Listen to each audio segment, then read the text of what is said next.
বোঝা যাচ্ছে সম্পূর্ণ অনুষ্ঠানটি আমরা ঠিক এইভাবে অর্থাৎ এই মেজাজকে ধরে রেখে এগোবো। আমরা যাব রীতির কাছে।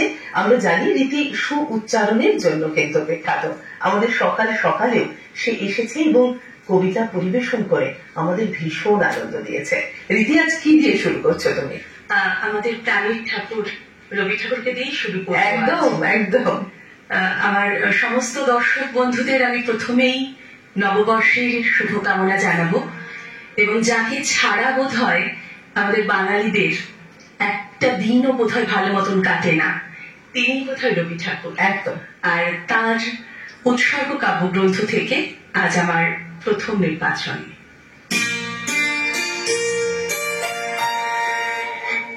নববৎসরে করিলাম পণ, লব স্বদেশের দীক্ষা।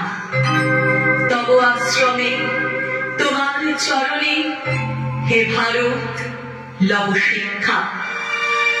পরের ভূষণ পরের বসন, তেয়া দিব আজ পরের অসন। যদি হই দিন না হই বহিন, ছাড়িব পরের ভিক্ষা। নববৎসরে করিলাম পণ, লব স্বদেশের দীক্ষা। না থাকে প্রাসাদ আছে তো কুটির, কল্যাণে সুপবিত্র। না থাকে নগর আছে তব বন, ফলে ফুলে সুবিচিত্র। তোমা হতে যত দূরে গেছি সরে, তোমারে দেখেছি তত ছোট করে। কাছে দেখি আজ হে হৃদয় রাজ, তুমি পুরাতন মিত্র। হে তাপস তব পর্ণ কুটির, কল্যাণ সুপবিত্র। পরের বাক্যে তব পর হয়ে দিয়েছি পেয়েছি লজ্জা। তোমারে ভুলিতে ফিরাইছি মুখ, পড়েছি পরের শয্যা। কিছু নাহি গণি কিছু নাহি কহি, জপিছ মন্ত্র অন্তরে রহি। তব সনাতন ধ্যানের আসন, মোদের অস্থি মজ্জা। পরের বলিতে তোমারে ভুলিতে দিয়েছি পেয়েছি লজ্জা।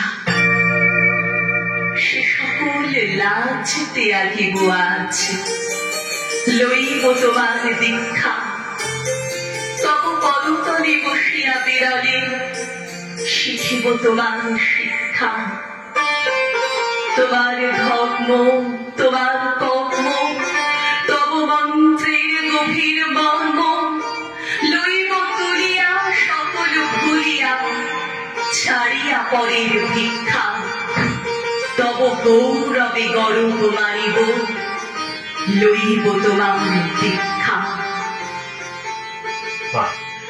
কি অসাধারণ কবিতা, এবং তার সুউচ্চারণ করলো রীতি। আসলে রবীন্দ্রনাথ ঠাকুর তার উৎসর্গ কাব্যগ্রন্থ